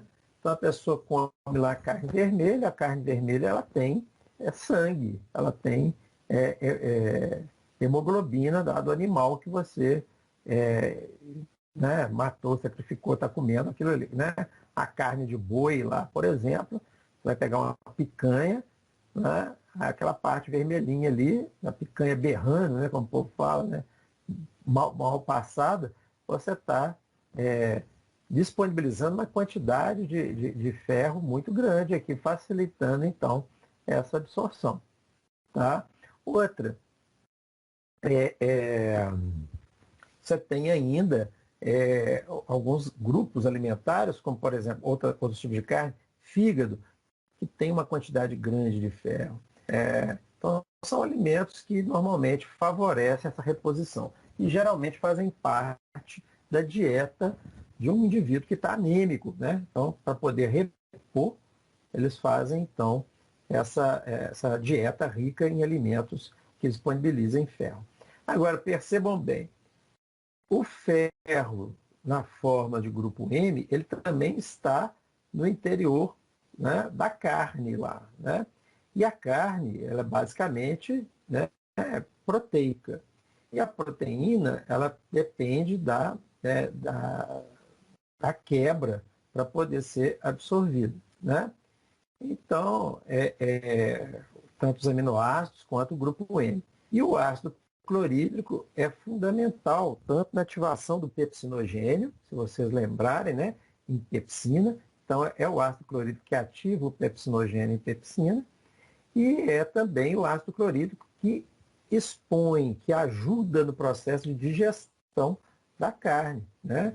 Então, ele vai abrir, ele ajuda nesse processo de abertura, né, de solubilização daquela proteína, daquelas proteínas, para que ocorra, então, a absorção. Então, como eu falei, se a pessoa faz lá o uso de antiácido em excesso, e às vezes neguinho é exagerado, né? Além de usar o omeprazol, ainda mete uma ranitidina, usa lá uma magnésio, um magnésio bisurado, ou leite de magnésia, ou Pepsamar, e vai usando aquela quantidade de coisa. E isso faz com que ocorra a diminuição da absorção de ferro e pode levar a um quadro anímico.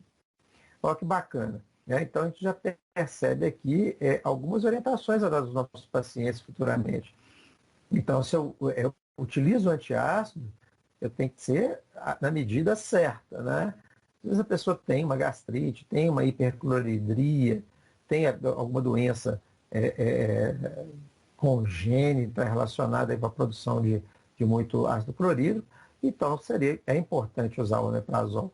Entretanto, o omeprazol ou qualquer outro inibidor de bomba de próton, mas é importante também não passar muito dos limites para que a fisiologia, o que é fisiológico, também continue acontecendo.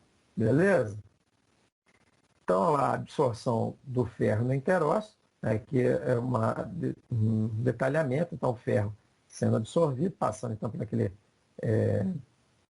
aqui está na forma de grupo M, então sendo absorvido aqui diretamente, né? E aqui o ferro 3+, sendo reduzido para ferro 2+, e o ferro 2+, sendo absorvido então lá no DMT, né, que é o transportador de metal divalente. Tá? Obviamente que para entrar carga positiva, tem que sair carga positiva também, vai saindo H+, e tal. Bom, então um equilíbrio aí. E esse ferro, então, vai lá, né, aqui forma um vacúolo, depois ele vai ser disponibilizado, vai ser digerido aqui, né, na forma do grupo M, vai ser digerido e vai ser novamente liberado ali no interior, né, no citoplasma da célula, e vai depois para a corrente sanguínea na forma de ferro livre, né, que vai então depois se sintetizar novamente a hemoglobina. Ok? Então aqui é só dando uma visão geral. Aqui, ó, as várias etapas da síntese do grupo M. Eu tenho uma parte que acontece dentro da mitocôndria e uma outra parte que acontece do lado de fora da mitocôndria, no citosol. Tá? Bom, eu acho que na outra, aqui, ó, deixa eu mostrar, aqui ficou mais fácil. Então, aqui, ó, mostrando que eu tenho, na verdade, uma divisão de etapas. 4 etapas acontecem no citosol, ou seja, no citoplasma ali da célula, enquanto outras 4 etapas acontecem dentro da mitocôndria. Vamos voltar lá. Né?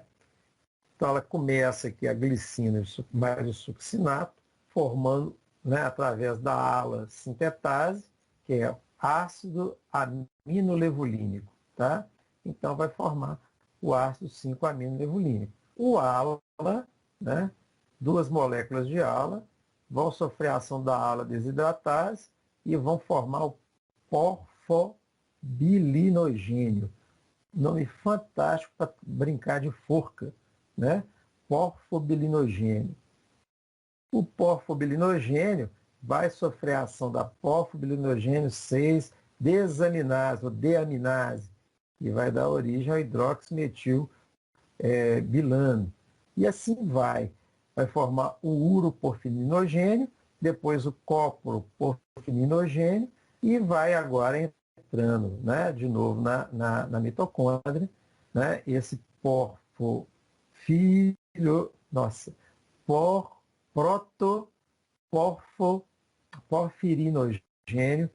9, vai, né, através da ação de uma oxidase, vai formar a protoporfirina. Essa protoporfirina vai pegar o ferro e vai quelar esse ferro, vai agarrar, vai complexar esse ferro no seu interior e vai formar, então, o grupo M. Tá? Então, é um caminho longo aqui, cheio de enzimas. Quando a gente vê um caminho longo, cheio de enzimas, a gente chega à conclusão de que pode acontecer erro, falha, ou pode haver medicamentos, alimentos ou doenças que vão inibir alguma dessas enzimas e que vão parar o processo de produção. Então, é uma outra forma de eu evitar que o grupo M seja formado. Eu posso interromper alguma dessas etapas aqui, né, seja ela citosólica ou, né, da mitocôndria, né, e evitando então a formação desse grupo M. Beleza? Esse grupo M também recebe o nome, ó, aqui não é protoporfirina, aqui não é o ferro, então chamar de pigmento ferroprotoporfirínico, ou grupo M. Então,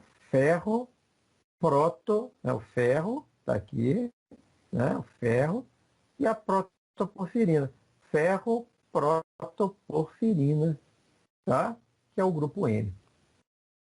Beleza? Muito difícil? Aqui é só mostrando a estrutura deles. Então, vai saindo lá do ácido delta-aminolevulínico, né? E vai formando, então, né, vai se fechando. Então, 4 deles aqui vão sendo fechados, né? Na verdade, 2. Eles se fecham e vão formando, então, o pigmento. Aí, vão perdendo hidrogênio e vão, então, ligar o ferro. Então, o ferro fica aqui no centro. Esse é o grupo M, ou também chamado de pigmento ferroprotoporfirínico. Quando a gente fala de pigmento, a gente pensa assim, pigmento é uma coisa que tem cor, não é isso? Exatamente. Então, o grupo M, ele tem a cor vermelha. E é por isso que a hemoglobina, assim como a hemácia, e assim como o nosso sangue, vai apresentar, então, essa cor vermelha. Então, não tem ninguém de sangue azul. Todo mundo é de sangue vermelho, porque nós temos o grupo M, que vai, então, transportar o oxigênio. Tá? Beleza? Então, aqui é só lembrando o mesmo ciclo, né? Aqui é aquilo que eu falei, eu posso ter deficiência em diversas fases. Então, né, essas doenças na síntese da porfirina são chamadas de porfiria, tá? Então, eu não sintetizo a porfirina, né, algum problema que leve à não produção de porfirina, vai gerar a doença chamada porfiria. E eu tenho várias, porfiria intermitente, porfiria eritropoiética, porfiria cutânea, a coproporfiria, a porfiria variegata, a protoporfiria eritropoiética. Então, são vários os tipos, dependendo da enzima que não está trabalhando direito. Tá?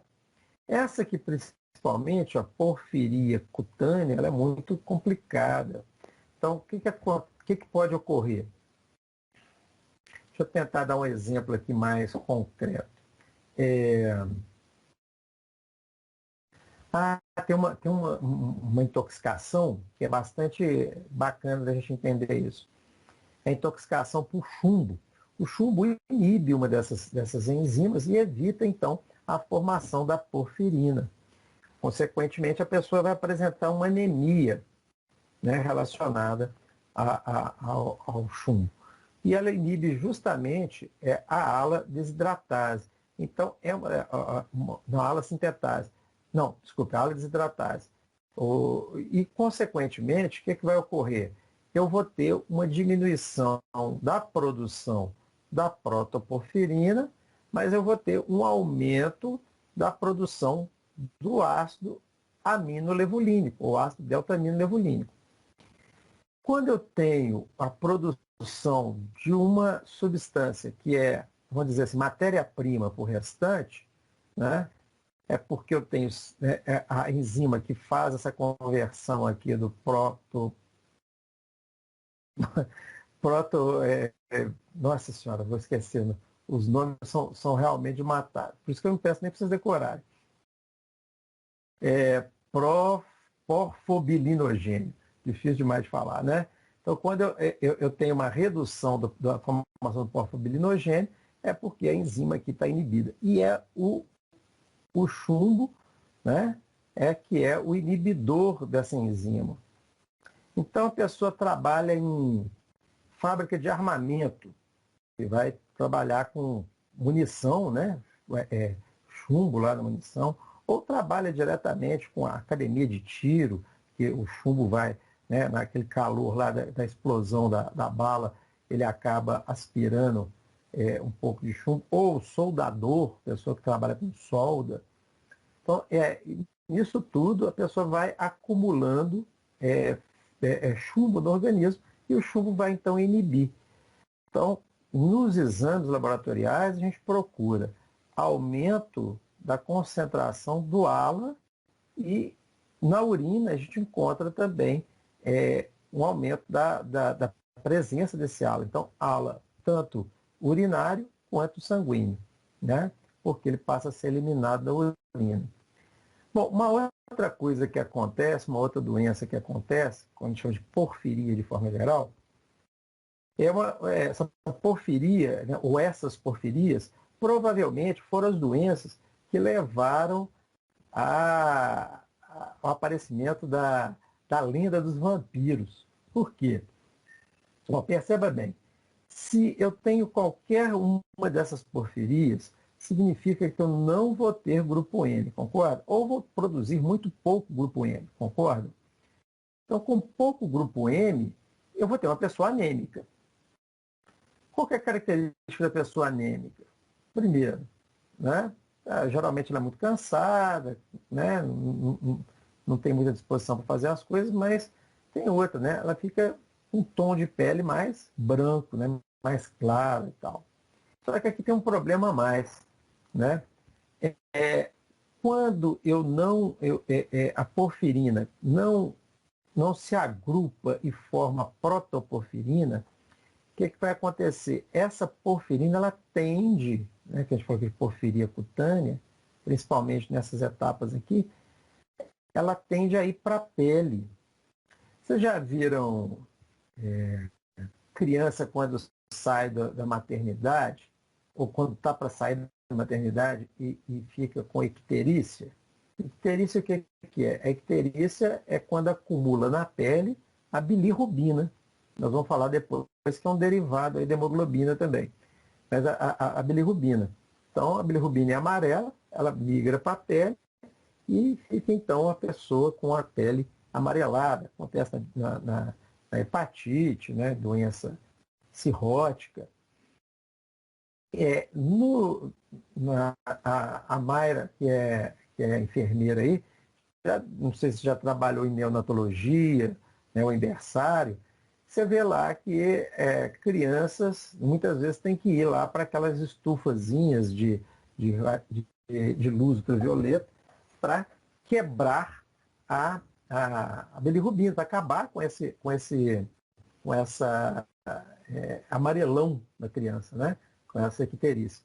Por quê? Porque a frequência de luz ela quebra essa bilirrubina e ajuda a eliminação daquela substância do organismo. Beleza.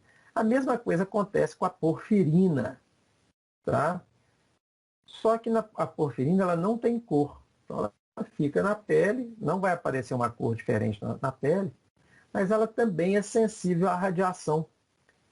Quando entra em contato com a radiação, ela degrada. E um dos produtos da degradação da porfirina é peróxido de hidrogênio, água oxigenada. Você já puseram água oxigenada em contato com o sangue? O que acontece?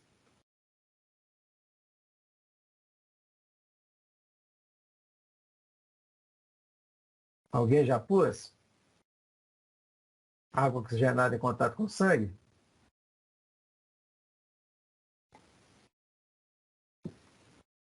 Não lembro. Não lembro. Ela borbulha, né? Depois vocês fazem a experiência, façam a experiência, né? Pegar água oxigenada, você colocar, então ela degrada, libera oxigênio, e esse oxigênio ele queima a pele. Então, a pessoa ela não podia sair ao sol, porque no sol ela queimava a pele. Ó, era branco, e na hora que saía no sol, queimava a pele. Na Idade Média, no início lá, quando eles não conheciam os mecanismos da doença, o que eles faziam, né? Para poder melhorar esse quadro nas pessoas, eles descobriram que tomando sangue vivo, né? Ou seja, pegava um animal e sangrava ele lá, e a pessoa tomava aquele sangue ainda fresco, melhorava essa característica. Por quê? Porque já disponibilizava na dieta lá o ferro, né, na forma do grupo M, né? Então, melhorava. Então, quer dizer, o cara tomava sangue, saía no sol e se queimava. E ainda era branco como cera e tal, né? Ficava, né, um hábito simplesmente noturno. Então, deu origem à lenda aí dos vampiros. Essa aqui é uma fotografia real, não é um boneco. Isso é uma pessoa com uma doença chamada de porfiria, né? Então, as primeiras imagens que eles faziam, né, dos vampiros lembra bastante aqui um indivíduo com porfiria, né? Então, vai havendo formação de erosões na pele, degradação aí de cartilagem, tecido cartilaginoso, né? As gengivas e lábios se fundem aí, né? Você não vê mais a diferença de uma coisa para a outra. Então, fica um aspecto bastante vampiresco, digamos assim, né? O que provavelmente levou a essa lenda dos vampiros. Beleza, gente? Bom, eu vou terminar por aqui. Já são 9h37. Perguntas, comentários, dúvidas, e prometo a vocês que na semana que vem eu já vou vir com uma metodologia mais apropriada para 2 pessoas, ok? Tá bom. Ok. E o trabalho? Vou fazer como? O trabalho vai ser esse, né? Vocês vão fazer um resumo da aula, né? Fazer um resuminho dessa aula, da aula, primeira aula que está lá no YouTube já, colocando os principais pontos, as impressões de vocês e algum comentário que vocês queiram colocar, tá? Esse é para esses primeiros 400 pontos que eu tenho que lançar até dia 20. Então, para eu não perder o prazo, vamos fazer dessa forma, ok? E a sessão 1? Eu vou colocar para você, está na seção 1 da unidade 1, seção 1. Tem lá o link do vídeo. E eu vou colocar lá também o e-mail para onde vocês têm que encaminhar. Tá ok? Ah, beleza. Eu vou colocar um e-mail.